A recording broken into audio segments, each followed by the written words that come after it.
તો આ તરફ પાલનપુરમાં તબીબે નર્સ પર દુષ્કર્મ આચર્યું છે। હોસ્પિટલમાં ફરજ બજાવતા ડોક્ટર ગૌરવ પટેલે નર્સ પર દુષ્કર્મ કર્યું। તબીબે નર્સ પર હોસ્પિટલમાં અને મકાનમાં લઈ જઈને દુષ્કર્મ આચર્યું છે। યુવતીએ ડોક્ટર ગૌરવ પટેલ સામે પોલીસ મથકે ફરિયાદ નોંધાવી। પોલીસે તબીબ સામે ગુનો દાખલ કરી તપાસ હાથ ધરી છે।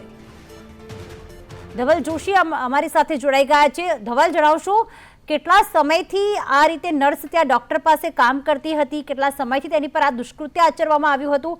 શું વધુ વિગતો સામે આવી રહી છે આ ઘટના અંગે? પ્રીતિ, ચોક્કસથી વાત કરવામાં આવે તો પાલનપુરની માવજત હોસ્પિટલમાં ફરજ બજાવતા તબીબે નર્સ સાથે દુષ્કર્મ આચર્યાની પોલીસ ફરિયાદ છે તે નોંધાવવા પામી છે। મહત્વની વાત છે કે માવજત હોસ્પિટલમાં જ આ નર્સ છે તે ફરજ બજાવતી હતી। જોકે તે જ હોસ્પિટલમાં એક તબીબ જે ગૌરવ પટેલ નામનો જે તબીબ છે તે પણ આ જ હોસ્પિટલમાં ફરજ બજાવતો હતો। તેને આ નર્સ સાથે સંબંધ બાંધીને તેની સાથે દુષ્કર્મ ગુજાર્યું હતું। જોકે હવે આ નર્સ છે તેને પાલનપુર પૂર્વ પોલીસ મથકે પહોંચીને દુષ્કર્મની ફરિયાદ નોંધાવતા અત્યારે તો સમગ્ર મામલે પોલીસે 376 એક્ટ હેઠળ ગૌરવ પટેલ સામે ગુનો નોંધીને સમગ્ર મામલે વધુ તપાસ છે તે હાથ ધરી છે। પોલીસે અલગ અલગ ટીમો બનાવીને ડોક્ટર ગૌરવ પટેલ છે તેની શોધખોળ હાથ ધરી છે। જોકે હજુ સુધી જે ડોક્ટર ગૌરવ પટેલ છે તે ભૂગર્ભમાં ઉતરી ગયા હોવાનું સામે આવતા પોલીસે અત્યારે ગૌરવ પટેલની અટકાયત કરવા ચક્રો છે તે ગતિમાન કર્યા છે। આભાર તમામ વિગતો માટે।